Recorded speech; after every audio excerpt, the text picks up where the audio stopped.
Yes. Okay. So part of the underfunding issue of the CTC system is that many institutions, such as Bellevue College, are not ADA compliant, and we don't really have the funds to help solve for that. Will you allocate funding to the CTC system so these great career and technical colleges can be available for all students? You want to start with you, Michelle, and we'll go down. So yeah, we'll do a brief answer. Okay, in keeping with my statement earlier that I want interaction, can you tell me CTC, that's an acronym. Career and technical colleges. I'm sorry? Sorry, community and technical colleges. Community, oh, okay. I just had an Aleppo moment there for a second. So, Oh, geez. so your question is funding for the career and technical colleges? Yes, because many institutions such as Bellevue College are not ADA compliant, and therefore they are not available to all people who may want to go. Yeah. And what a lot of times student advocates hear when they ask, like for example, this theater isn't fully ADA compliant. Okay. But it's a nice theater. Maybe we need to relax some of the regulations.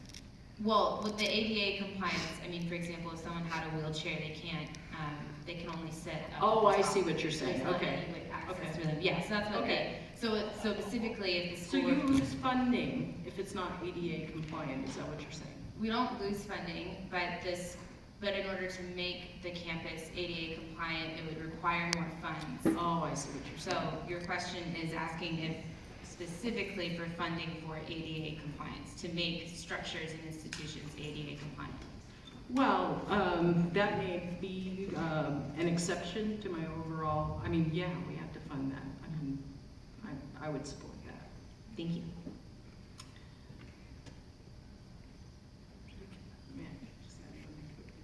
You can't set a regulation and then not offer. Right. Okay, I'm still back on the prioritization. I'm still ready for an argument, but that's okay. Okay, like I said earlier, I am a veteran. I am a disabled veteran. Part of my issue is being able to walk. So when I came in here and I asked, when they said, well, we got to go up the stairs, and I said, well, is there an elevator? Because those stairs are steep and long, and I thought, I'm not going to get on that little thing because I'm kind of big, because there's a little side railing, but that is a scary thing. And so yes, I believe every institution needs to be funded so that it is ADA accessible, because otherwise how are we fair and equitable in education? Accessibility is what needs to happen. So yes. Great, thank you. The short answer is yes, but it lends itself to another set of questions or observations, and that is, in the private sector or hotels or anywhere you go, pools and different facilities have to be ADA accessible. Why aren't we as a government institution here, why aren't we ADA accessible? So I'm actually surprised. I can clarify that. So it's only for new construction that it has to be ADA accessible. This college was built, I believe, in the 60s? 50 years ago. Yeah, so that was before ADA, that was before Section 504 and the regulations in that in 1977. So we need new construction, we need infrastructure improvement to make it accessible. I support it. Great job. I have a child and a stepchild, both of whom have disabilities. I'm very familiar with Section 504. Yes, I fully support funding, making every public institution fully accessible to all of the members of our society, including providing funding for all of the community technical colleges to be able to make all of their facilities ADA compliant.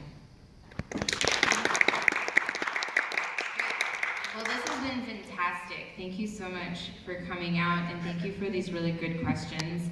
And so we're just going to do closing statements. Let's try and keep them under about a minute. So we'll start with Michelle and we'll go down. Well, I'm running for office to be a voice for people who I feel have been victimized by an oppressive system that it's not equal footing. We don't have, you and I, and small businesses and people in our community don't have the same opportunities, if you will, as some of the too big to fail corporations that I'm finding, you know, over the course of the last few years as I've researched this, have so much power and control over our government.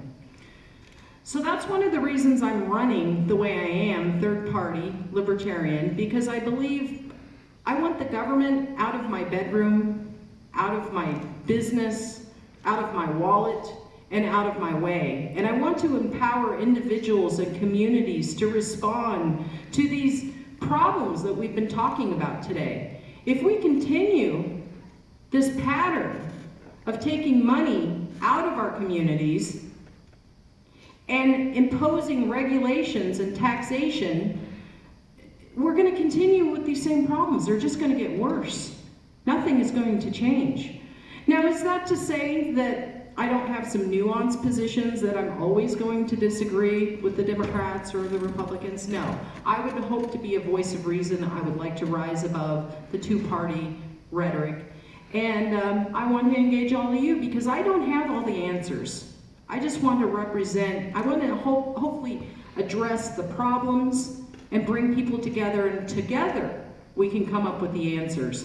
So you can find me, michelleforthehouse.com. I would love to talk to you afterward. I want to hear your ideas, and I want to be a voice of reason and common sense and shake up Olympia a little bit. Thank you. Again, my name is Rhonda Metcalf. I'm running for state legislator for the 39th Legislative District, and I am running because I do believe in change. There are a lot of representatives and senators in Olympia that have been there for way too long and nothing's happening. We need to make things happen, and where we really need to make things happen is for Washington families and children. And that's what I'm wanting to do in Olympia. I believe in movement. I believe in making things happen. I believe in informed decisions. I don't believe in fighting the other party. What I believe in is teamwork. And we need a team in Olympia that's going to make a difference for our state. RhondaMetcalf.org. I answer every email, every question that there is. Email committee to elect Rhonda. Rhonda Metcalf for state representative on Facebook. And I look forward to being elected and being in Olympia to represent you. Thank you.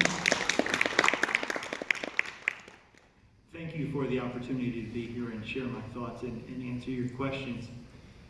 As I think about my closing statement, I started this campaign for the traffic and the local issues, lack of representation from my elected representative. But as the campaign progresses and I sit and I fully understand more of the issues, problems, concerns within the district and the state, it continually comes back to education. Education, education, education, whether it be K through 12, whether it be the community technical college system, whether it be the university system. And something that occurred to me is that the better we can do in K through 12, the better chance we have in the community college and or university system. But think about this for a minute. Whether you came into this event for or against charter schools or school choice, I want you to think about this. I'm swayed a little bit more about helping more on the community or just in the college area. As I said earlier, I put myself through college, loans, grants, working. My wife had the benefit of having 4 years paid. So the balance between those two, between loan forgiveness, making it easier, reducing costs, we're all for that. But think about this, how can we prepare our kids better?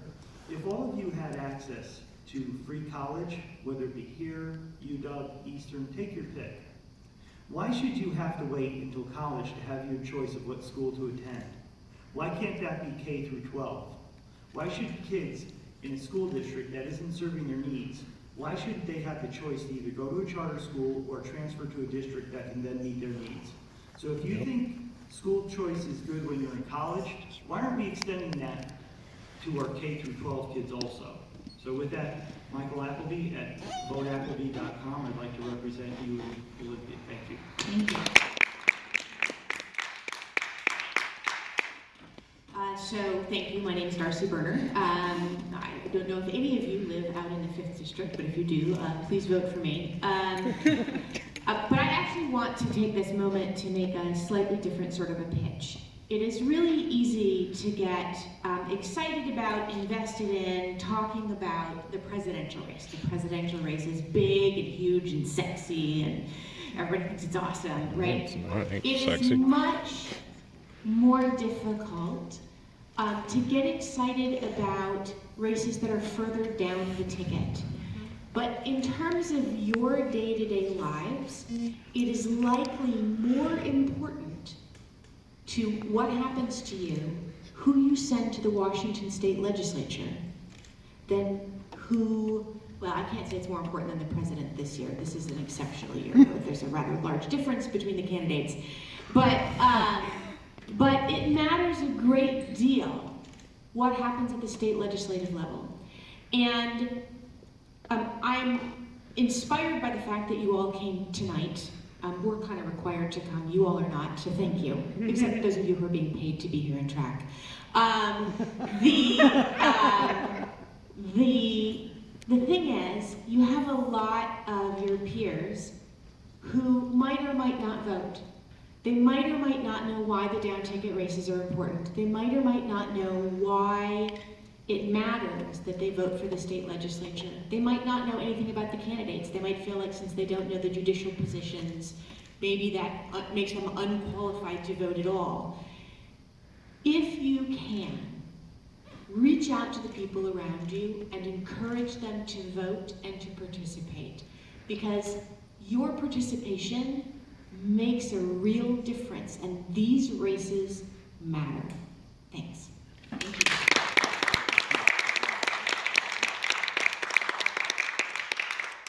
And a final reminder that the voter registration deadline is Monday, and you can do it online at the Secretary of State website.